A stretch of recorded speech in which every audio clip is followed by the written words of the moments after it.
What is up, everybody? Welcome back to another episode of Talk of the Tundra, your Green Bay Packers podcast as a proud partner of the Eurostep Podcast Network and the Blue Wire family. As always, I am your host, Numac, coming back to another Packers offseason pod, fresh off the Eagles trouncing the Chiefs in the Super Bowl to end our long national nightmare. Congratulations to the Eagles, and particularly all the players, not so much the fans. But that's neither here nor there. To talk about all of the upcoming Packers free agents coming out of the 2024 team is my lovely co-host Jordan Tresky. Jordan, how are you doing, buddy? Hello, hello. I'm wearing a robe. Wearing a robe. just feel like we're in a robe. What are you? Yeah, What are it's you, James cold. Bond? Perhaps shaken, not stirred. Um, it's cold out. We just had some snow. Are And are robes warm? I'm not a big robe person. robe it's just a fancier snuggie. I have a comfy. I wasn't I'm wearing my castiest comfy. versions. It's So warm. we're both comfy men right now. We are. Me, capital C, branded, not an ad. You, lowercase c, comfortable. hmm Also, I happened to notice Richard Deitch of The Athletic. He posted some, like where the top 10 markets that watch the Super Bowl. Milwaukee was seventh. Did you Weird. know that? No, I did not know that. It was kind of a weird list. Let me bring this up. I wonder why. That's weird. Uh, I think this is their market share numbers. Uh, Top rated local markets for the Super Bowl. This means the percentage of people watching the Super Bowl who are watching something at that time as based on Nielsen sampling, which is very skewed, but I digress. One and two are obviously Philadelphia and Kansas City. Three was Baltimore. Richmond, Virginia followed. Norfolk. A lot of people Virginia represents. Then Cincinnati. Milwaukee was seventh, as I mentioned. Pittsburgh, New Orleans, and then West Palm Beach. How interesting. How interesting. Hmm. A You think like this? We're already going on a little bit tangent, of a tangent. That's okay. but it is funny like how in this techno age of technology where there's a lot of good uses for it, there's increasingly bad uses for it, but we still rely on the fact that like Nielsen ratings Yeah. are like it's all it is just you having a cable box that's the Nielsen on it Yeah. and you using it. Yeah. And therefore that's how we gather data rather than we we can get targeted ads on our phone if the minute we open Instagram, but we're still like, Right. if you got that cable box with that big Nielsen on there, make sure you record I'm everything on it. Then we'll make assumptions. I'm sure there's more modern ways they do it now with You think, with but like Hulu streaming and YouTube TV and stuff like that. yeah, but a lot of those companies they have to disclose that. That was a big thing why when That's what Netflix I'm started saying. doing their yeah yeah. Interesting. Anyway, Any but yeah, who's will be. Milwaukee. It turns out Milwaukee was really interested in how the Super Bowl went. How peculiar. How peculiar. How peculiar. Um, so today we're going to be going through the Packers free agency class this year, highlighted by one Josh Myers. He's the biggest one. I probably there's another guy down there that's pretty big as well, but um in terms of importance. But we're gonna go through them and we're gonna talk about who we think is staying, who's going, and kind of how that'll shake out for the Packers as they enter the combine, which is 2 weeks away, and as they enter free agency, which is I think 3 weeks or a month away, just about coming up quick. Super Bowl doesn't give those championship teams a lot of time to retool right before they're back in the swing of things. So, uh, let's hop right into it. It's organized. We're gonna go in order of snaps, like percentage of snaps, essentially. Out of like I think it's total. It's on per over the cap. So first up is the guy I mentioned, center Josh Myers. Spotrac, he's an unrestricted free agent. Spotrac has his valuation rather at 3 years, 23.2 million. Jordan, what's your decision on Josh Myers? You think he's What's my read? yeah, A couple things of disclosure. I also went to PFF, and at the time of when I was gathering all this information, they did not have their own valuations of free agents team by team. I think they're, for right now, it's like the top 50 or top 75, 100, whatever it is, of free agents, period. And it turns out a lot of the Packers free agents don't qualify to have valuations for him, as we'll get into. no, they But don't. It's not a big class for them this year Josh Meyer is definitely the biggest money maker, I would in say. terms Like, of probably getting the most money out of this class. yes, I would you agree? Yeah, there's one Yeah. more we'll get to a little bit later that could get some bigger money than he might, but we'll see. Hmm. It's a tease, Jordan. It's what they call in the industry a tease, some foreshadowing, if you may. Um,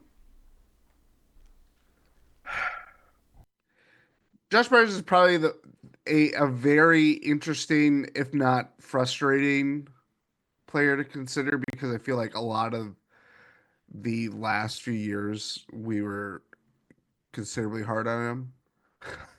um, Replacing Corey Linsley, who was pretty much an All-Pro center.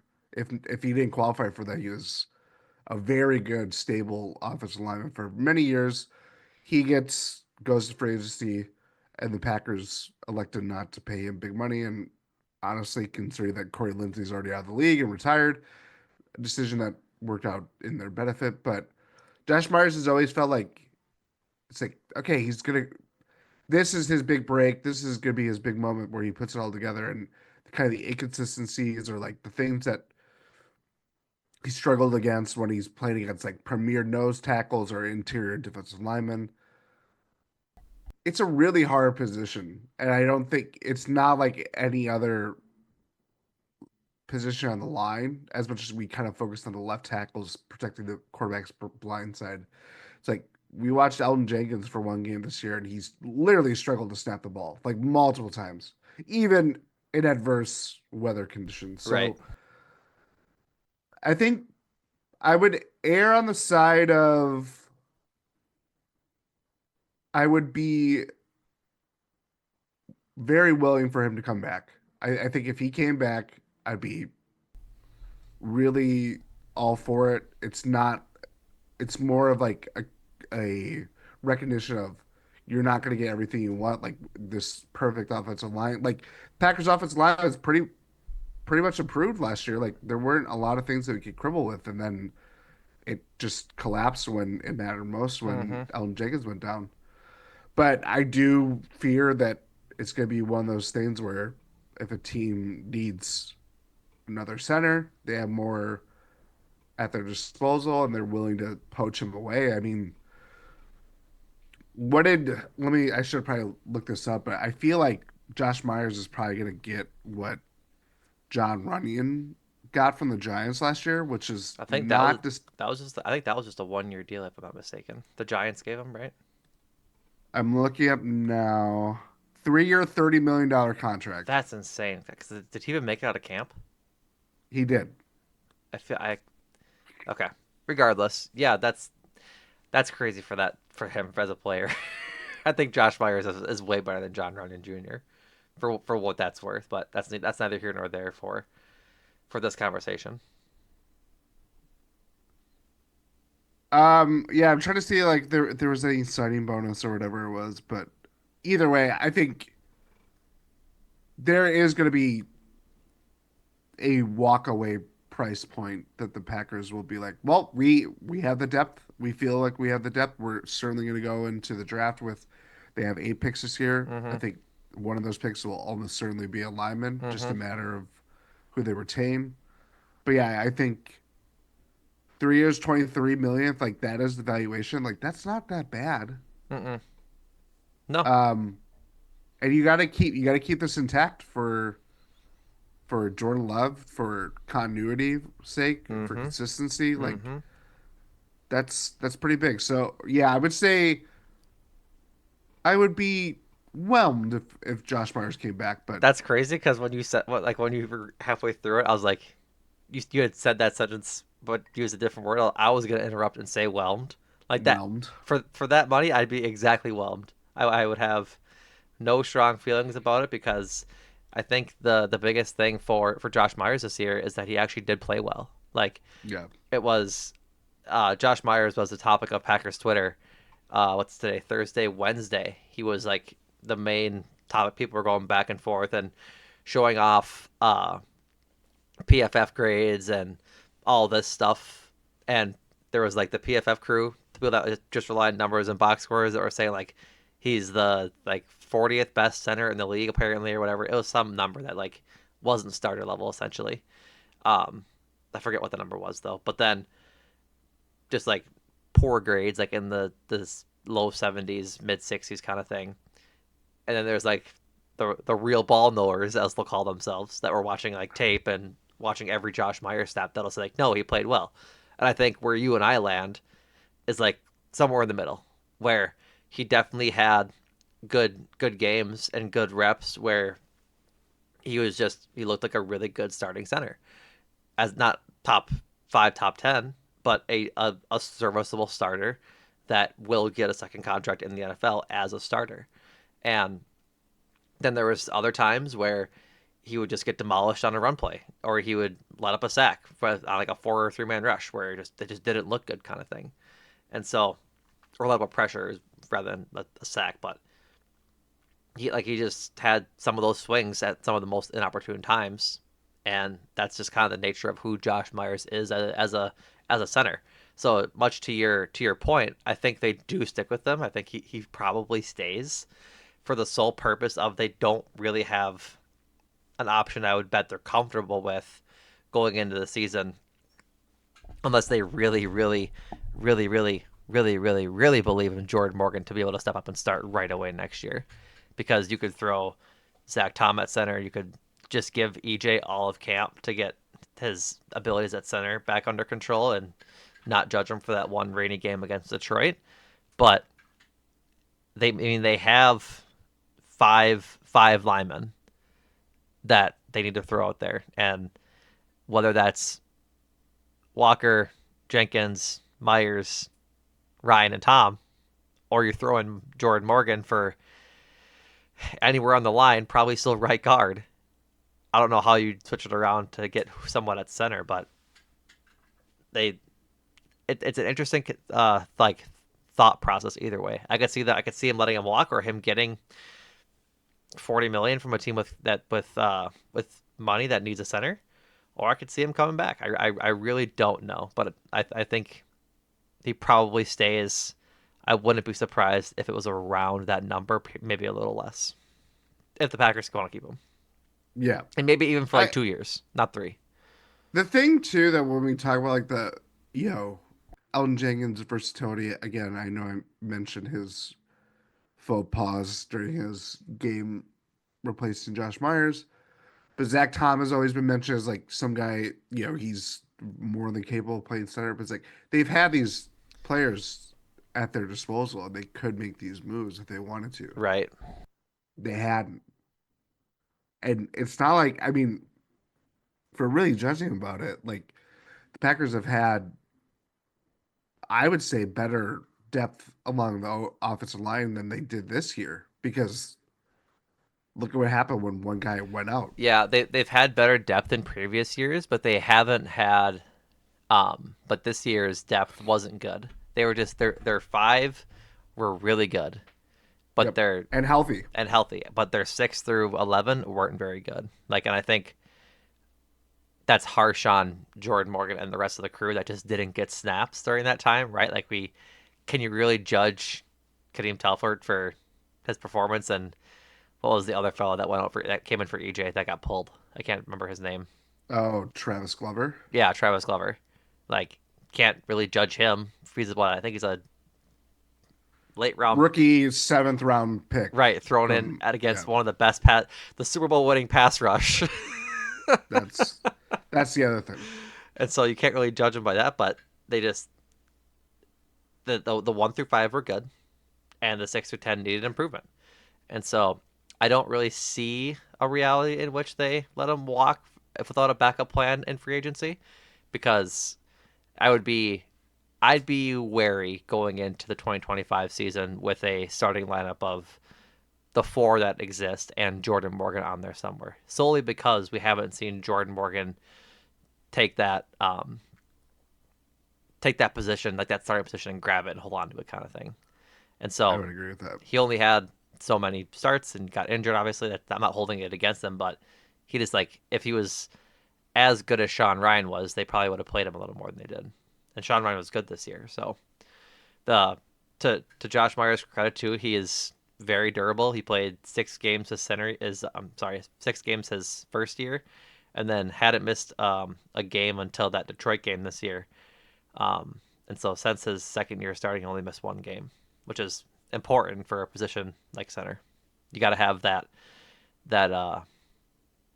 repetition and familiarity for your quarterback at center whenever you go under Exactly. center and understand snap counts and things like that. So that's another big part of this is does Jordan Love want a new center? Because if he's pretty, I would bet that if he wants Josh Myers to stay, he could probably say like, "Hey, please try and keep Josh. I don't want you just to cut him loose for free." Well, it's gonna be a big decision. Yep, yep. Next player is Isaiah McDuffie. He is an unrestricted free agent. His Spotrac valuation is 2 years. We'll call it 9.5 million.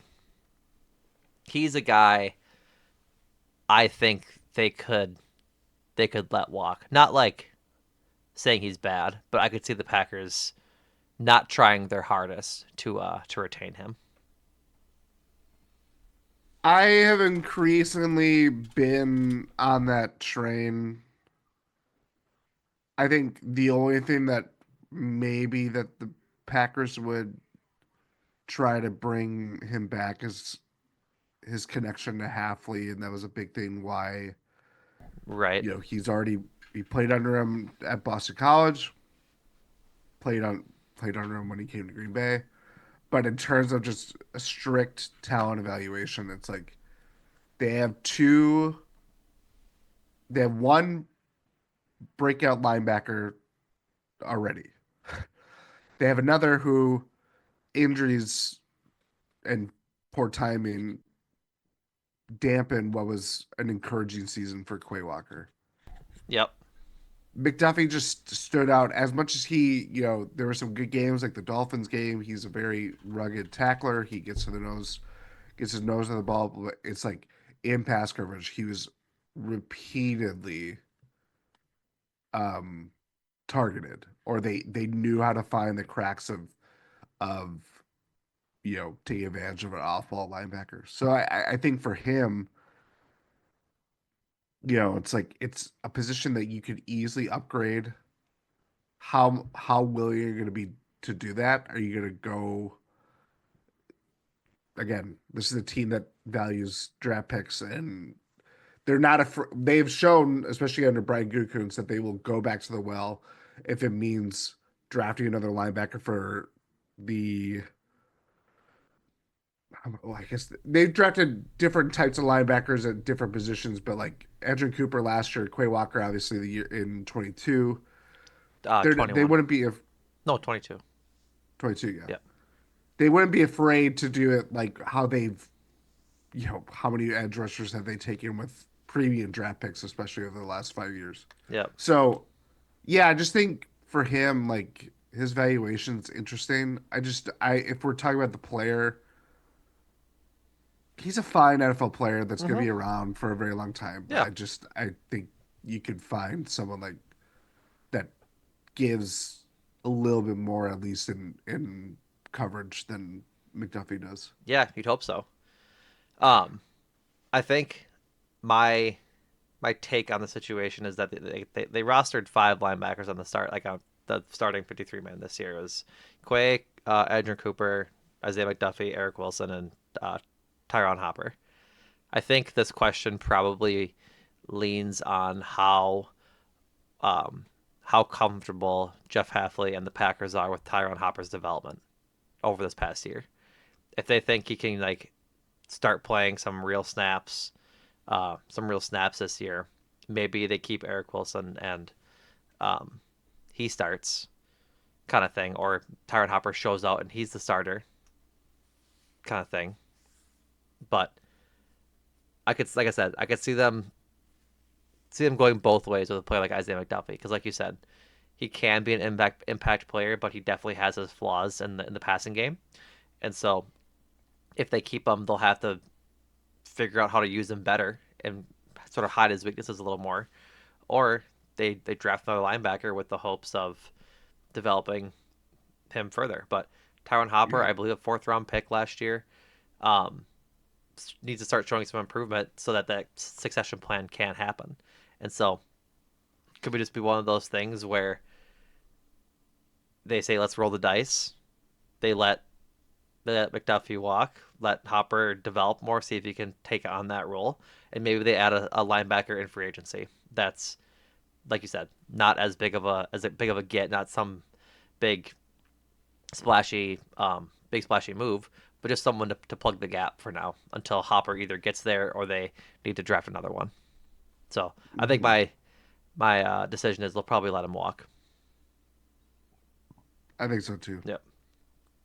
Um, these guys are no longer starters, more depth defenders, as Jordan called them in our working document.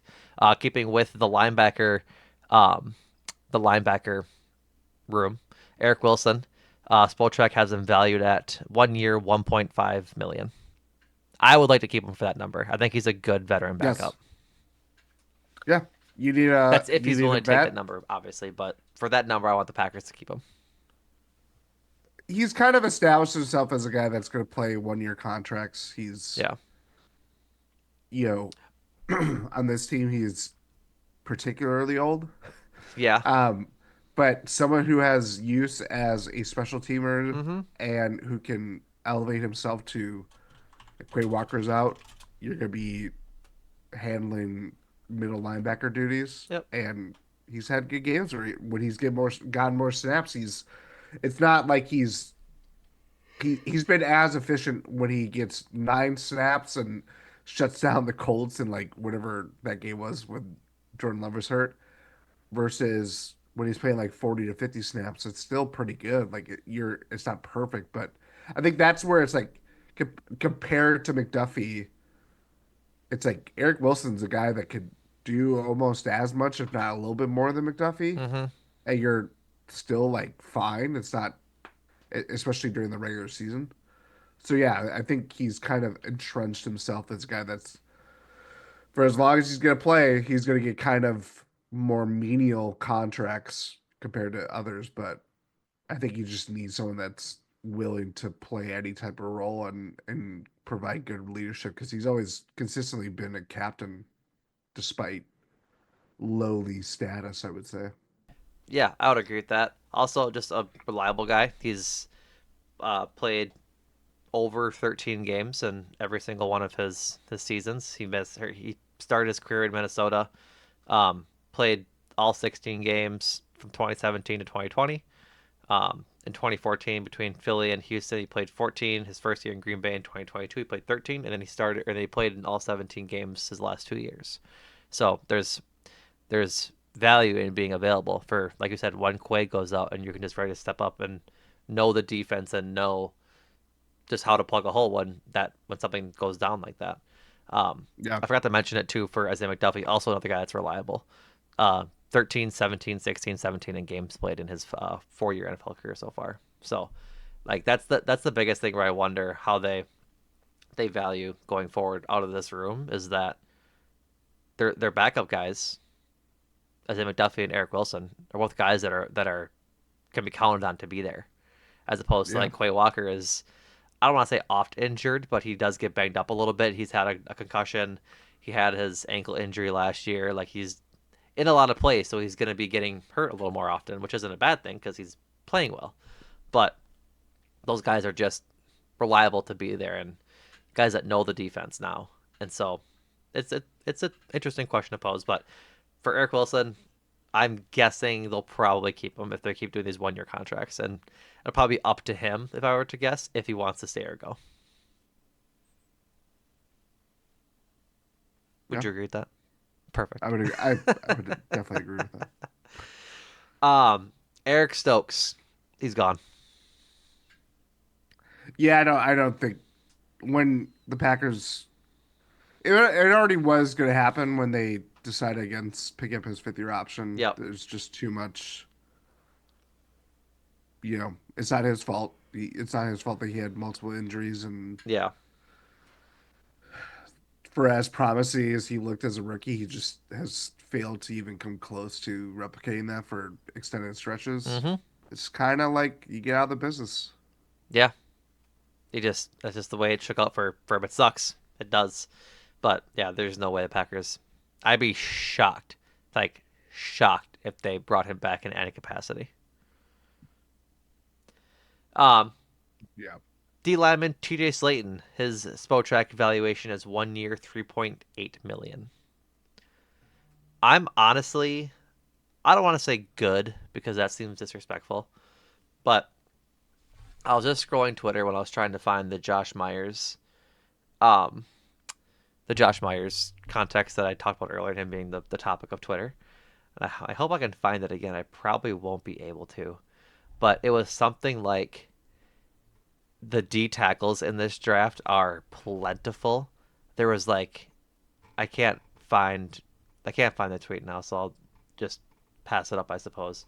But last year for the combine, there was a limited number of D tackles invited. It was like 21, 22, or something like that. And now this year, there's like 41 D tackles invited. Like this is a deep class for D So it's tackle. doubled. Yeah, it's a really deep class for defensive tackle, defensive line, I should say. And so my thought as I look at my second monitor and talk at the same time trying to find this tweet is that um, for a guy like TJ Slayton who is talented, kind of shows up once in a while but doesn't really have like the um, the impact you'd want to get in the way of guys like Colby Wood and Carl Brooks. I'm just fine letting him go. Like I think he'll land somewhere as like a 1 year guy and get a nice deal for him, but I'd rather at this point let those other guys start getting their reps in to see if they can earn their second contract with the Packers. Those guys being Carl Brooks and Colby Wooden. Yeah, I think I more than agree with you. I think TJ Slayton has a very limited ceiling. He's a fine to below average run stopper, but there's no utility as a pass rusher. His snaps reflect that too. Like when it's pass, it's Devontae Wyatt, it's Carl Brooks. Like they have guys that they can turn to kind of fill that role that Slayton has currently, and probably even improve on that. To be honest, I think Carl Brooks is the kind of guy that I'm looking at as you know beyond his field goal blocking heroics. I thought last year was a pretty good. Like there's progress. It wasn't flashy, but there's steady progress. I think for someone like that to get more snaps and has been dependable, and I just think that inside just needs a little bit of different, a little freshness. You know what I mean? Kind of had like the last outside of like Jaron Reed, it's pretty much been Kenny Clark next to Devontae Wyatt when his snaps have gone up. TJ Slayton, like I think Brooks is in particular is ready to handle that role. You'd hope so, right? Like he looked Year pretty. three, What do you say? year three, Mm-hmm. you know, Excuse me. Yeah, you'd hope that that'd be the case because I mean he was redrafted in the first round 2 years ago, Jordan. it's true. We'll never shake that long running joke. No, we will not. No, no, we No. will not. So, but yeah, I'm encouraged for the other guys to step up, and I think Slayton kind of blocks their way there. So, um, alrighty. Next up are the specialists. Daniel Whelan, he's an exclusive rights free agent, meaning that he can't negotiate with other teams. His tender for the Packers is $1 million. He's staying. That's all there is to it. A lot of exclusive rights free agents, so those will be quick Yep. on our list coming up here. Yes, they will. But the one that's not, and I think one that's more important, this is the tease I was talking about. Brandon McManus. He is an unrestricted free agent going into this year. He's free to leave if he wants. Um, I think there's no way the Packers let him leave. Like they've solved their kicking issue. There's just no feasible, I guess no true reasonable expectation that they'd let him walk away without trying to give him as much as they can possibly give him within reason. But I doubt they're like, nah, we're good. I would be actually very upset if that was the case after they finally found a kicker after Mason Crosby retired. Yeah, I think that is true. I think one, they were the team that was willing to sign him after he was cleared um, of the investigation about his improprieties, as we addressed when they signed him in the first place. That kind of states your intentions of like we look beyond that. We look at what he's going to bring to the field, and perhaps that changes. Going into free agency and other teams kind of want to improve their kicking position, but Packers were there first and kind of stated that they will look above why he was out of the league in the first place, Mm-hmm. and he repaid them with the, his A good best year. year of his career, even coming into Green Bay at what by week 7 or 8, whenever it was. Like 6, I think, something that like might be that. right. I forgot when they bambied Braden Narvison. Right. Um, but yeah, I think he's. It doesn't. I don't want to say a lock because I feel like you can't be ever certain about what's being communicated between parties, even for someone like a kicker. Right. But I do feel pretty confident that we didn't go through the whole thing with McManus just to see him walk and the Packers. I mean, if that is the case, that would be pretty crappy. I'll have to admit. Yeah, because you immediately go into a situation where the alternatives aren't that good. I'm pretty sure the uh, the kicking market this year is pretty bad.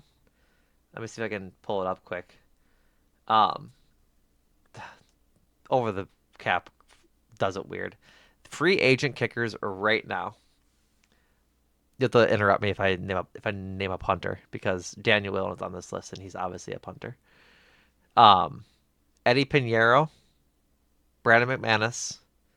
I don't think Joey Sly is a kicker. He might be a He is a punter. He kicker. is a kicker. Austin Siebert is a kicker. Nick Folk, Greg Joseph, Zane Gonzalez, Cade York, Matt Prater. Spencer Schrader is a rookie kicker. I'm pretty sure he was the kicker for the Chiefs when Bucker was out for, uh, Yep. and then Riley Patterson and Michael Bagley. Yep. Those are the free agent kickers this year. So if they let McManus walk, they'd be stuck either pulling from that group or Or drafting another one, and or I going don't through want to do that. on on on or inexperienced kicker route. Right, Like yeah. right. And I just don't want to do that because that sounds, frankly, awful. We finally got this sort of nailed down, and that's all I want to I don't want to worry about it anymore. Like I'm sick of worrying about kickers, and the less we have to do with it, the I think the better my sanity will be. So, alrighty, that does it for the specialists. Up and comers, these will go pretty quick. Um, Emmanuel Wilson, another ERFA free agent. His tender is 1 million. They'll keep him. They better keep him. It's my take. They'll keep him. Yeah, especially after the year he had. I know this isn't the pod for it, but I have to keep saying I'm so fascinated as to what they're gonna do with Marshawn Lloyd and Chris Brooks. I know Chris Brooks probably gets the boot, but like it's just a fascinating situation for me. Um, Wide receiver Bull Melton, he's another exclusive rights free agent. I'm just gonna call him ERFAs. His Urfa. tender, I don't want to call it Urfa. I was going to. It's like I better Welcome not. to Urfa. I don't know why I close my eyes. I don't know, but that'll be the thumbnail. There Uh, we go. Bull Melton's tender is 960,000. They'll be keeping him Yep. for I should almost. read it here. I'm gonna rename this section. Go ahead. I'm waiting to see what you're renaming it as. It's not uploading for me, or it's not updating for me. So tell the people. They'll be keeping him. uh Edge rusher Aaron Mosby. His tender is 960 million or thousand. They'll be keeping him, even though I think he deserves that, even if he has to prove it in camp to stay on the team. He made the opening day roster, Yeah, I know. and Let's not. I know. I'm just saying it'll be tough to shake out when that room becomes that room. You have oh, I agree. Rashawn Gary, Lucas Van Ness, Brenton Cox Jr., who I don't think we're talking about. Nope, not this pod. But others, Max Crosby, future Packer, he'll be in there. Miles Garrett, also future Packer, he'll be in there. Maybe Aaron Mosby gets pushed out by two All-Pro edge Future rushers. Packers I've seen. Dude, this is not a pod discussion, but I would talk about it anyways. When I saw, I think it was Rappaport's tweet about Max Crosby possibly becoming a Packer, I had the tweet lined up in my head, and it was a Photoshop Did of Rappaport actually say this? I think Elias Merriweather or Eli Merriweather, or I don't know, it wasn't Merriweather. I forget his name. No, Eli Berkowitz, I think is his name. Yeah, that's right. That's right. Yes. Okay. Book of Eli. Yes, he said that. Rapport said it. I didn't see it anywhere. Regardless, that doesn't matter. In my head, I had the tweet lined up. It was a Photoshop of Lambeau Field with Max Crosby in a Packers jersey along with Xavier McKinney, and the tweet was gonna say um, something crude along the lines of Packers defense about to be triple X rated. I Jesus. know it was bad, but then fun fact, jersey swapping incredibly hard, Yeah, incredibly hard. even the insiders that try to do it are terrible at it. Yeah, incredibly Or hard. their team behind it. I have Photoshop and all the necessary knowledge. I went to go look at it. I was like, that's just way too much work, and I don't have that kind of time. So there went that idea. So pod listeners, you heard my bad tweet about a triple X defense with Max Crosby on it. Um, Next up, Zane Anderson. He's another. I mean, all these guys are exclusive rights free agents. His tender is $1 million. I think he earned it. I'm sure they'll keep him as well. I'll be keeping him. End of roster guys that didn't really play much, kind of here and there. Um, Corey Ballantyne, the cornerback, he's an unrestricted free agent. I think they had to bring him back. I think we can talk about him and Robert Rochelle the same way. I think they have to bring both these guys back for like non-guaranteed small money numbers because that room is so thin right now that you bring them all in for non-guaranteed deals, like you re-sign them to non-guaranteed deals if they want to do that, and then you see how the draft goes. If you can get your hands on 2, 3 cornerbacks in the draft that you're happy with, then maybe you let one of those guys go and like before camp starts, like they're not on the 90-man roster. But I mean, let me pull up the depth chart here. Without Eric Stokes, without Corey Ballantyne, and without Robert Rochelle, the cornerback room at this exact moment would be Jair, Carrington It's Valentine. just already, Yeah, it's not good. yeah. Jair, Carrington Valentine, Keyshawn Nixon, Kamal Hayden, and Kalen King, and then Caleb Hayes and Isaiah Dunn, who they signed after the year ended. Yeah, the last four were practice squad guys Right, slash futures. right. And so you'd have exactly 2 starting quarterbacks. 3. That's if Jair stays. If Jair is gone, you'd have Carrington Valentine and Keyshawn Nixon, which we talked about on our last pod. I'm pretty which is sure, your which would top duo to end the year. which would be right, which is crazy, but it's not how you want to start the year. Respectfully to those 2 guys, I think both those guys have been playing well, but it's just like there's better guys out there, and you can go take a swing at Byron Murphy in free agency. You can go try and grab uh, a few of the guys in the draft. Like I'm excited to talk about the draft this year. There's a couple of them I'm really excited to watch and just like dig more into. But I don't think you can let those guys walk because at least they know the defense and they have some playing experience. Like, sure, Corey Ballantyne isn't the best cornerback, but he's a body, and he's a body that's played NFL snaps before. So I'd be surprised if they let him walk. I also what I should say that I I would like them to stay. I think the Packers keep him. I would not be surprised if they said so on, farewell, good luck. Same thing with Robert Rochelle. Yeah, I think they're kind of in the same boat. They're special teamers guys that, Yeah, in an ideal world, the Packers are greatly improving their cornerback position, which is going to be changing rapidly. hmm Um, but if they stay, that's fine. But the more we see of you on the football field, I think that's a bad thing. right. Right, But that's not even an that's indictment of who they right. are as It's not an indictment players on them. It's an indictment on Goody and team building at that point, or just injuries. or injuries.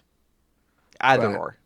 yeah, I'll definitely lump them together. But Corey Ballantyne and Robert Rochelle of just like you stay, good. You're probably signing a minimum contract. Yep. You know what I mean, like bare minimum. Non-guaranteed Yeah, or yep. partially guaranteed, whatever. Whatever. Whatever. Yeah. It's basically something that if it's anything to like fancy up their offer, be like, this will get you to stay in Green Bay. We want to keep you a part of what we're doing here, kind of thing. Totally agree. Totally agree. Um, Next up, we'll lump together the tackles that are here. Kadeem Telfort, he's an exclusive rights free agent.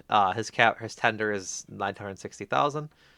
Um, and then Andre Dillard, who has a small track valuation of 1 year, $3 million. He's an unrestricted free agent. I could probably see both of them leaving. I don't think they'll bring either of those guys back. I will say Dillard goes on. I think Telford stays. They Probably keep just to because of these the contract situation. I would agree with contracts. that, but I think Dillard's for sure gone. Yeah, yeah. That was one of their bigger out or like incoming external additions in free agency last year, and he only ended up Huge, playing. huge quotes around that. He Yeah, was he was signed in like July, wasn't he?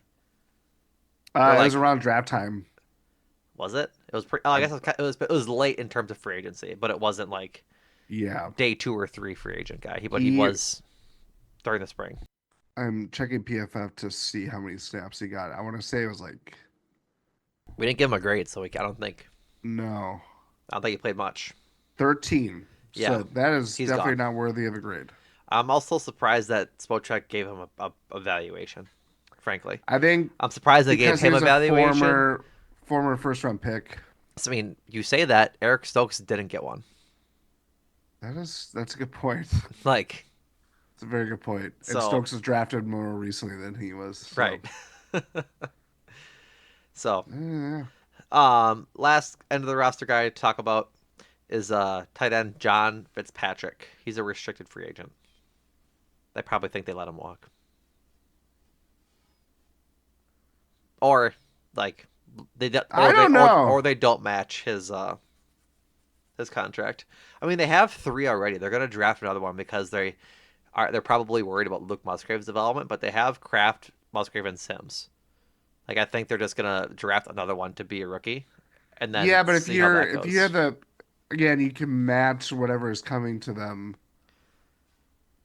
and it's a guy that you picked up off the Falcons practice Yeah, squad. Like I don't know. Like if it's cheap, I mean, sure, I think it's gonna be cheap. right. But at the same time, like, if you're the Packers, do you match a $3 million deal? Absolutely No, not, right? no. But And so like, Whoever's doing that needs to reevaluate. I mean, he's worth one Andre Dillard at that point. It's true. It's true. Um, or like even I don't know. I just don't know. I don't see his use on the team, frankly. Like I think they ran three tight ends on the roster to start the year. It was Sims, Musgrave, and Kraft. They only picked him up after Musgrave got hurt, Yeah, and and so then kept him on after. my thought is either keep him for a very small contract because I don't think he plays much at all, or they just draft one in like the fifth or sixth round, kind of thing. Which, and to counter that, do you really want a tight end drafted this year? Like I think they Yeah. have more urgent needs at more valued positions than to draft another tight end. But that's just me.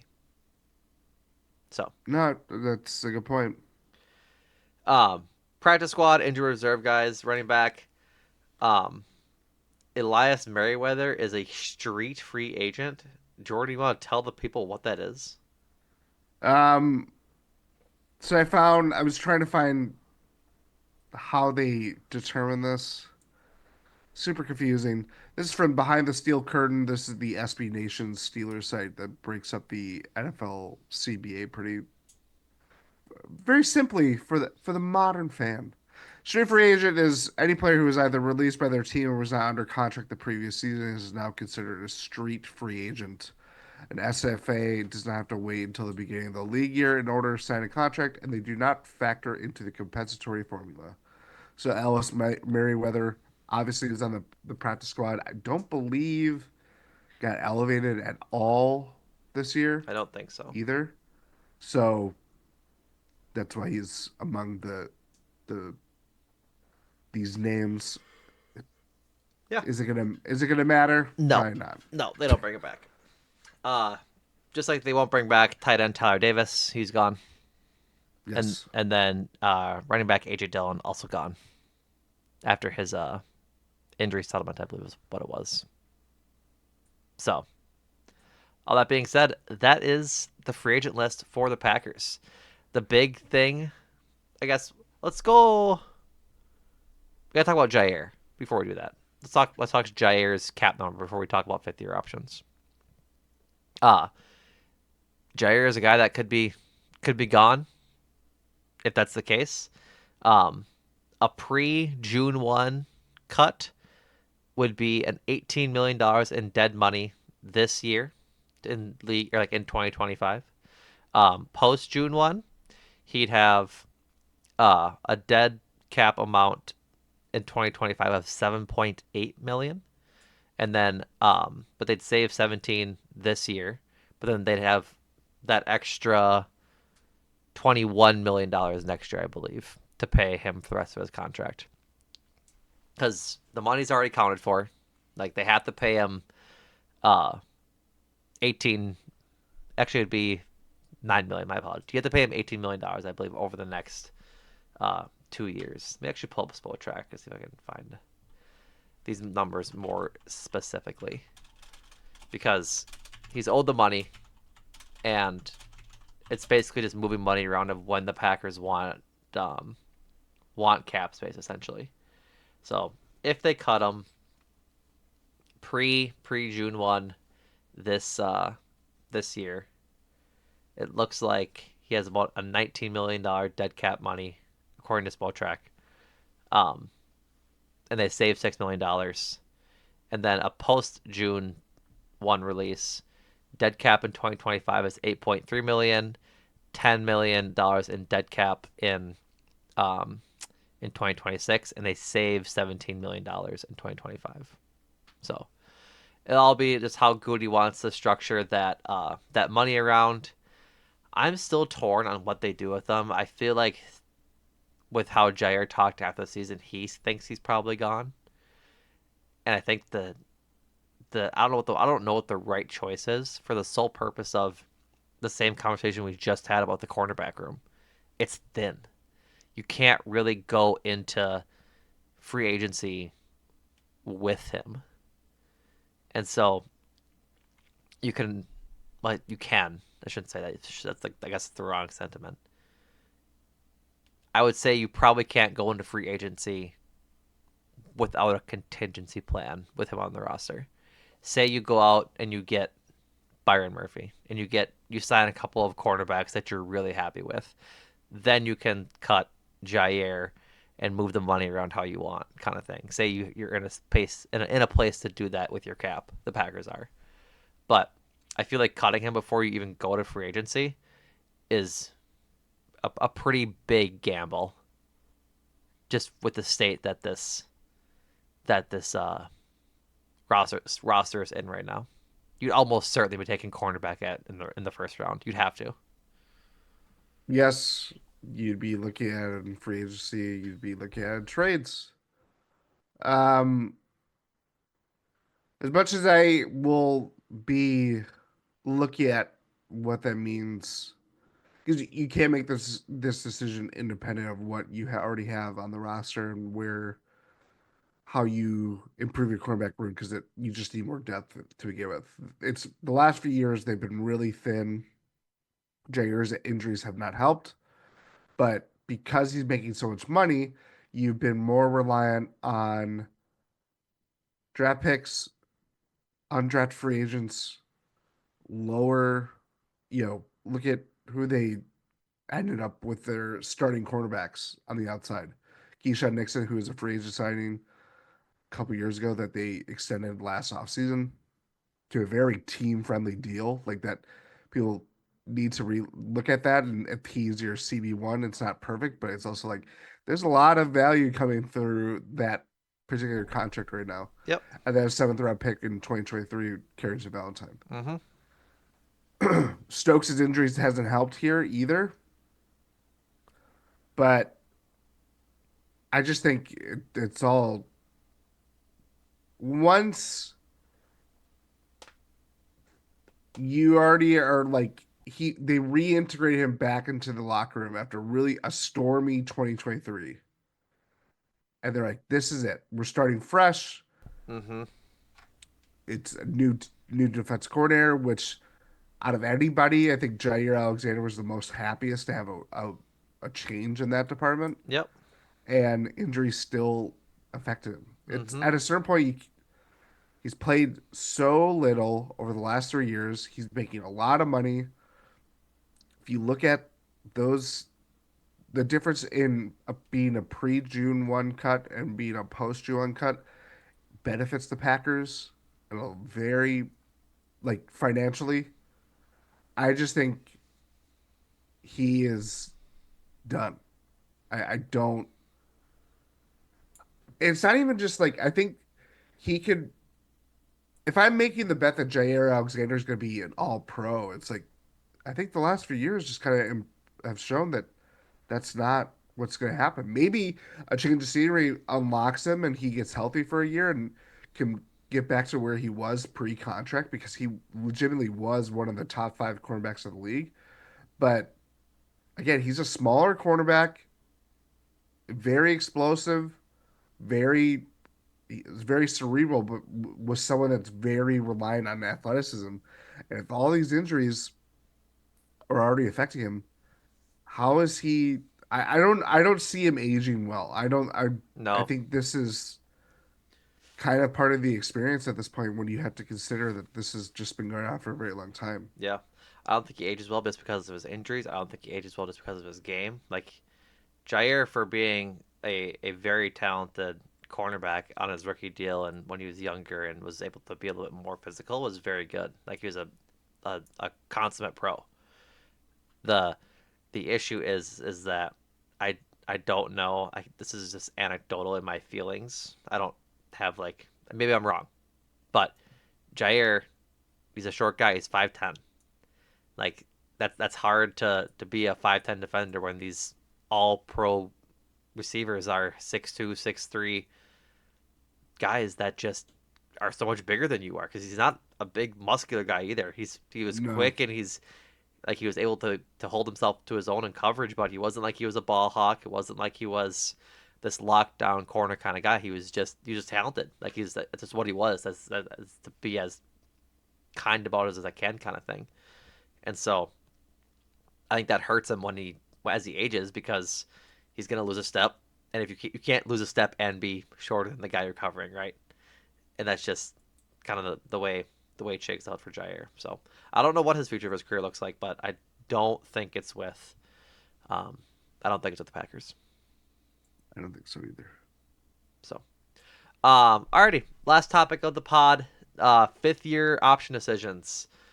The two Georgia guys from 2022, linebacker Quay Walker. His fifth year option comes in at 16.6 million for 2026, and Devontae Wyatt's fifth year option comes in at 13.09 million for 2026. Um, I am of the opinion that the Packers would be in the wrong to decline either of those options. I think both of those guys showed this year that they're on the upswing of what their career trajectory could be, particularly Quay Walker before his ankle injury, and a Quay Walker, Edgerrin Cooper pairing for the next 2 years at least seems like it could be a pretty good pairing that you'd want to stick with for a little bit. And then I think Devontae Wyatt has also shown just enough to be to maybe you hitch your wagon to he's the top D tackle on your line for the next couple of years, depending on how Kenny Clark's situation shakes out over this summer and next summer, given that new deal he just got and his, I'd say, lack of productivity this year. Even though there's a lot of numbers out there talking about Kenny Clark, like he's another hot topic on Twitter is just his productivity in general and how he's playing through injuries this year, and it didn't help him. But at that point, just I don't want to say just sit, but it has to be explained. It has to be he's one of the top paid D linemen. You got to play up to your standards there. I think Quay is going to be a easy yes. Um, Wyatt's case might be a little harder, just because health. I'd say his availability is maybe what holds him back, but I wish it wouldn't. But at the same time, like I saw these numbers and I was kind of like, oh, you get a little kind of spooked by them. And then I'm looking at projections for salary cap. Like this free agency, or sorry, this league year has not been cemented with the official salary cap number. Right. So even with that in mind, the NFL, there was an article on NFL Network about where um,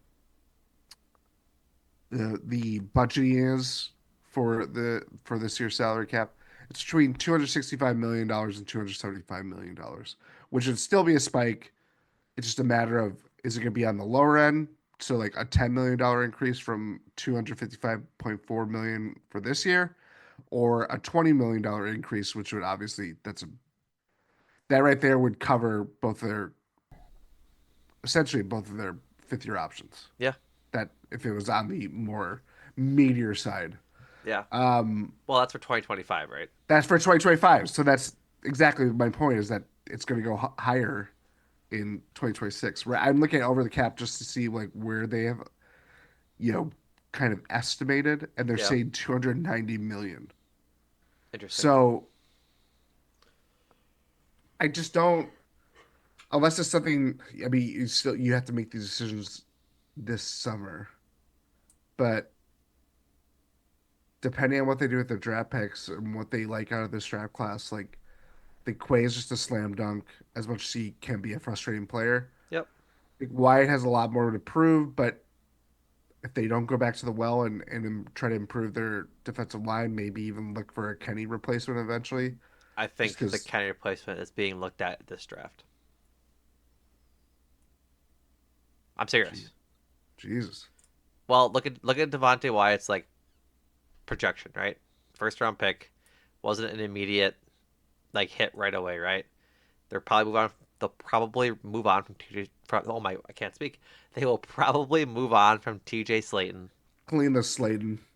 clean the Slayton, and then let Brooks and Wooden get some run. Let Kenny and Devontae do their thing this year. Draft one, hopefully maybe early. And then if he plays well, I could see them cutting weight with Kenny in the next 2 years. If he continues to have this poor showing. I know it sucks that it's harsh, but that's a lot of money to a guy that is supposed to be one of the best in the NFL. Respectfully, like I love Kenny Clark. It's just it just hasn't been there. It wasn't this year. Right, but they could have used him this year. They Exactly. could have used a lot of production from those D tackles when it comes to getting home. Like I know we're this isn't the time for it, but like getting home with 4 after this Eagles championship is crucial. It's not like rushing 4. I think might start to gain some momentum and how the D coordinators look at how they create pressure. Because if you can get home with 4, you can drop 7, and then it's really hard to make good throws for quarterbacks. It makes the offense a lot harder. Versus if you're Yeah. sending 6, there's soft spots all around. And so I wouldn't be surprised if the Packers value inside pressure a little more. And that's that. Not everybody can do that, right? Not everybody has Jalen Carter. Not everyone has um, Jordan Davis. Jordan Davis or the other fella, Monty Williams. I think is that's not him. That's the basketball coach. Oh, Who you think of on the Eagles? yeah. I pulling up their depth chart now. It's gonna bother me until I figure it out. Um, Milton Williams, not Monty. Milton He's an Williams. edge rusher, but like just guys like that are just really good. And so I don't know. Like I said, I that's not to be dismissive of Kenny Clark's history and career as a Packer. It's just you got to be able to show it.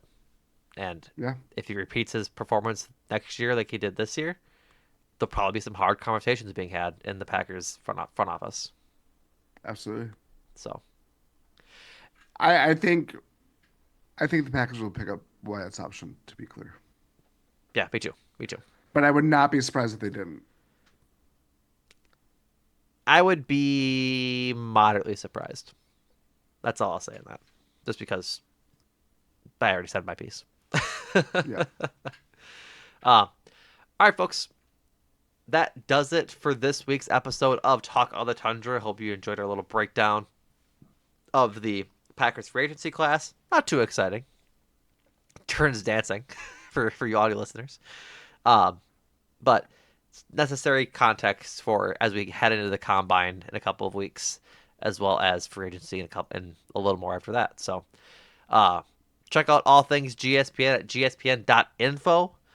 GSPN After Dark is over there. We got After Dark this week will be Ty and one of us GSPN folks talking about All Star Weekend this weekend and the new format and stuff like that.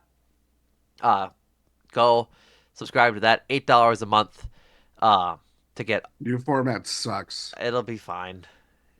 It'll be I, just it'll, I'll let other people watch it. I it'll will be not just be. as fine as all the other All Star games. But $8 a month for GSPN, Good point. GSPN Premium, which you get After Dark every week. All the articles that are written over there, as well as all the Eurostep Podcast Network regular pods like this one, ad free, right into your RSS feed. So go subscribe to that if you would. We would appreciate it. Check out Eurostep and win in 6 as the Bucks go into the break with a win over the Wolves without Giannis or Dame. Uh, Check out Cruising for a Bruising. Pitchers and catchers have reported. Andrew and Adam have kicked off their coverage of the season as they wade into the Brewers 2025 campaign.